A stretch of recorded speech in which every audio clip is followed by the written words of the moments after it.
Do the work you've been avoiding. Go for the run. Eat a good meal. Train your body. Read a book. Put your thoughts on paper. For 365 days, build new habits. Imagine working on yourself all through 2026. But you might ask, work on what exactly? Now, I think it's time to build life-changing habits. Now, to start, put this video on full screen to train your focus, your attention span, and let's begin. Habit number 1, keep the promises you make yourself. And it starts with this quote: you should be careful about making promises that you don't intend to keep. But before we get into that, I want to keep mine and share 2 things with you. Number 1, I'm working on a second YouTube channel for content creators. And number 2, I made a free guide called the Discipline Protocol. Link below. It is all these systems you need to build high-level discipline. Download it for free after this video. Now let's get into it. Keeping your promises. That is the first step to anything. You want change, you need to make a change, right? It's about building something meaningful, about joining a group, joining friends, working out, and just living the life that you intend to live. And that starts with the very small promises, the 1% from Atomic Habits, right? This does not mean set huge goals that you can't keep, or be perfect, or grind 24/7. This does not mean that, because discipline is not about being a monk and going onto the mountains and then isolating yourself. It does not mean cutting out every single form of dopamine. But discipline really means doing something for a long time, being sustainable. And this means if you say you're going to do something, then go and do it. Even when no one is watching, even if you're tired, even if you don't feel like it, even if you're broke, even if you don't feel like doing the work, you still show up and you keep your promises. And that's so important, because every single promise counts, right? You might think that some promises don't count because they're very small. But the truth is, everything you do, every action you take, every promise you say to yourself, it is a vote for the person you want to become. So I'll give you an example here, right? If you tell yourself, I am going to make my bed, and you don't make your bed. If you tell yourself, I'm going to wake up at 7, and then you wake up at 8. If you tell yourself, I'm going to do this work by tomorrow, and then you don't do it by tomorrow, and you just have this track record and evidence that you can't keep your promises, then when you say, I want to be successful, when you say, I want to live a good life, when you say, I want to be rich, your brain doesn't trust you. But instead, if you keep all the promises you make to yourself, even if they're so small, if you say you're going to drink water and then you drink water, you say you're going to read a book, you read a book, you say you're going to show up and wake up at 8, you wake up at 8, and you just have this evidence that you say everything and you do the same thing. There is no misalignment in your mind, in your mental space. Your brain trusts you because your brain knows that this is a trustable and a reliable person.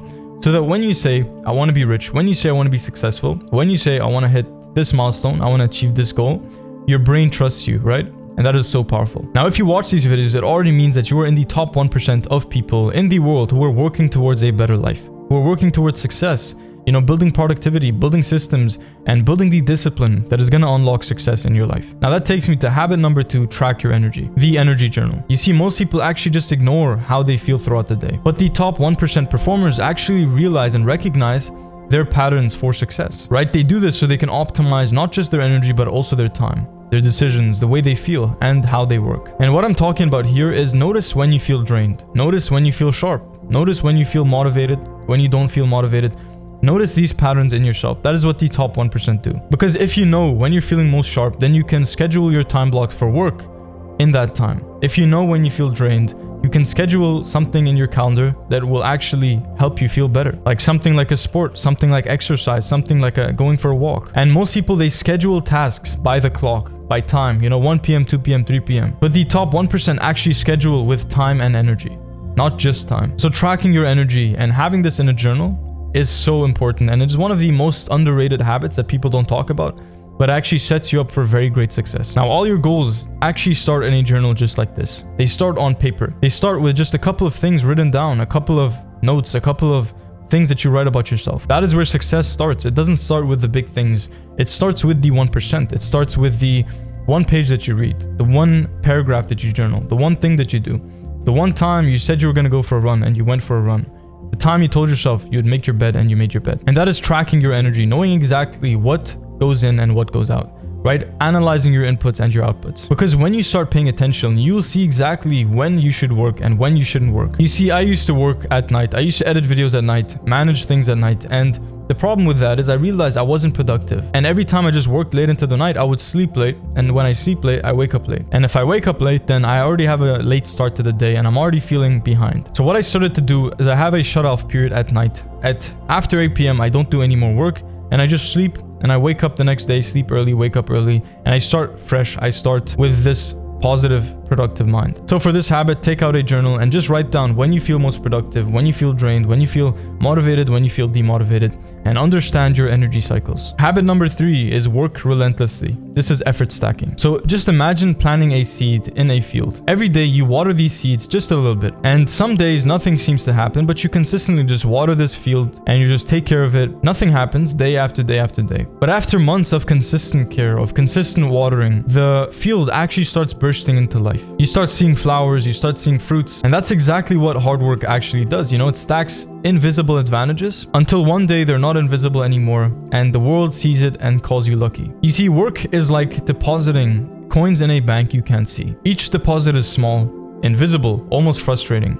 But one day you check the balance and it's a fortune. So habit number 3 is just all about working harder than others. You know, working smarter than others. Take pride, you know, have an ego almost, and just work harder and longer and know that you're doing more than everybody around you. Know that you have a goal, you have a vision, and you want to achieve great things, and you are going to stop at nothing till you get there. There is a quote from The Greatest Salesman in the World, which is a book by O.G. Mandino. It goes like this: "Failure will not overcome me if my determination to succeed is strong enough." You see, the competition is yourself. It is you versus you. It is your habits, your mindset, your routines, your ways of life, the ways you think, your identity. It is all these things that make you the person that you are. So if you want to achieve real lasting success and build something proper, then you need to change things at the identity level. You need to start seeing yourself as a person who can work so hard, who can do more work, who can work relentlessly and stack effort. So if you're enjoying the videos like this, then subscribe to the channel so you can see more of this. Now, habit number 4, intentional morning movement. So morning movement actually sets you up for the day more than you think. People will wake up,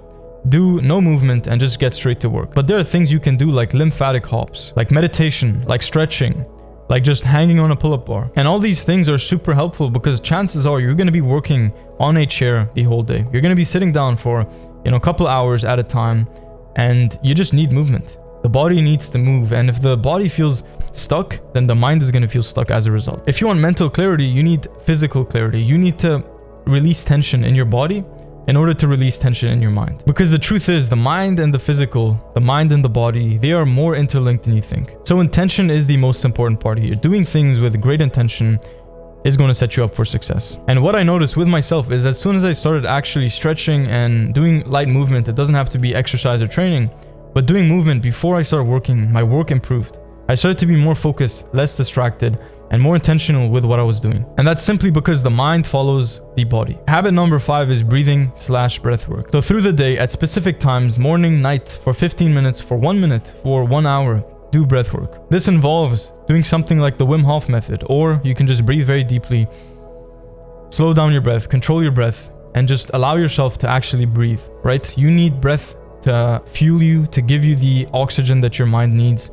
And a lot of the times, you're actually going to be breathing so shallow. If you don't intentionally breathe, you're going to be breathing so shallow. So instead, just intentionally breathe deeper and deeper, slower and slower. Control your breath. It calms your nervous system. It resets your mind, and it is also a form of meditation that you can also use in meditation. And this has helped me to control my mind, my emotions, to feel better, more centered, more focused. It also helps reset your dopamine. If you're doing these long breathing sessions, you're just allowing life to become good again. You're allowing yourself to just relax and loosen up and just feel good. And that is also what discipline is about. It is about controlling yourself to do the work you have to do the breath work, to do the meditation, the journaling, the reading, the exercise, and all the things that are going to create a better future, that are going to set you up for success. Now, habit number 6 is track progress and celebrate wins. So journal wins with your friends or on your own. Just write your wins. Every time you write something or you think about something, right, where your awareness goes, your energy flows. So if you're thinking about all the past losses, all the things, mistakes that you've made, you're feeding the old identity, right? You're feeding this old person that is way behind you. If you want to achieve your goal, you need to embody the identity of your future version, the one who has the goal, who's achieved the goal, who's living that life. Now, because you need to embody identity to achieve results, then you need to reward yourself for good actions, right? Reward yourself. Write down every single thing that you did. If you stick to your promise for one day, write it down. Journal your wins. Write down about all the things that you did that are good, and don't write down the things that are bad, because you're just feeding that old identity. Don't be afraid of rewarding yourself generously, of giving yourself credit for how far you've come. So track with precision and log your data. We use many systems as well as inside Discipline OS, things like habit trackers, things like task managers, and things like just journaling, journaling your goals, journaling where you want to be, journaling how far you've come. journaling the things that you've already achieved. Remember that remembering your past wins feeds the new identity that you want to become. And that is the first path to great success, abundance, riches, and mindset. So habit number 7, this is one of the most important habits. Surround yourself with winners. Surround yourself with winners, with ambitious people who pull you up, who make you want to be a better person. I say this a lot, you are the sum of the people you spend the most time with. So if you spend time with people who are hungry, who desire success, who want to be better, who want to grow and be more disciplined, more consistent, who want to achieve self-mastery. If you surround yourself with people who are just fed up with being average and just want more out of this life, then you will succeed. So you've made it this far into the video, which shows that you care about your growth. You are invested in becoming the top 1%. So I run a school community with 160 plus members who are all working super hard towards obtaining their dream life. Now we focus on the foundations like discipline, building consistency, rewiring your dopamine, identity shifting, and also building these systems to achieve every single goal that you set out for the year. Now we're waiting for you. Join us today, log in and set yourself up for 2026. So click the link below and watch that introduction video over there, and we'll see you inside.